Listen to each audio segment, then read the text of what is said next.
Auto నడిపేటోళ్ళు ఇంకొకటి main విషయం ఏం చెప్తున్నారంటే కొట్లాడి తెచ్చుకున్న తెలంగాణలో మేము ఎందుకు నడవద్దు, మాది తెలంగాణనే వేరేని అంటున్నాం, మేము వేరే దేశంలోకి రాలేదు, రాష్ట్రంలోకి రాలేదు అంటున్నారు. ఈ బండ్లు ఆపేటోళ్ళు ఏదైతే ఆపుతున్నారో మమ్మల్ని బతకనిస్తలేరు అని చెప్పేసి మీరు చెప్తున్నారు కదా. కొట్లాడి తెచ్చుకున్న తెలంగాణ దేనికోసం వచ్చిందన్న, ఆంధ్ర వాళ్ళు మన నీళ్లకు నిధులకు అడ్డం వస్తున్నారని చెప్పి తెలంగాణ కోసం కొట్లాడినా మన నీళ్లు నిధులు తెలంగాణకు వస్తున్నాయి. ఇప్పుడు సిటీ డ్రైవర్ల పరిస్థితి ఎట్లుందంటే సేమ్ రాష్ట్రం గురించి ఎట్లా కొట్లాడినామో సిటీ పర్మిట్ డబ్బుల గురించి కొట్లాడాల్సిన పరిస్థితి నెలకొన్నాం. మీరు మెయిన్ మా ప్రాబ్లం ఏంటంటే మాకు డిస్ట్రిక్ట్ బండ్లు నడవద్దు, మీరు బతకొద్దని కాదన్నా, అందరం బతకాలి, మనం అందరం ఒకసారి కలిసి ఉండాలి. కాకపోతే మా బాధ ఏదైతే ఉందో 2,50,000 రూపాయలు మేము పర్మిట్ కు కడుతున్నాము.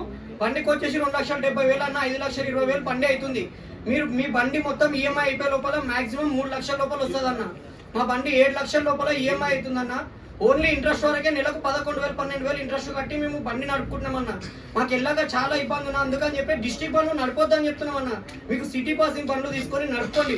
కొట్లాడి తెచ్చుకున్న తెలంగాణలో ఏవైతే రూల్స్ అండ్ రెగ్యులేషన్స్ ఉన్నాయో దాన్ని పాటించండి. బరాబర్ మీరు వచ్చి డే అయిన నడుపుకొని మీకు ఎవరికి చాదనైందో వాళ్ళు కష్టం చేసుకోవచ్చు అన్న.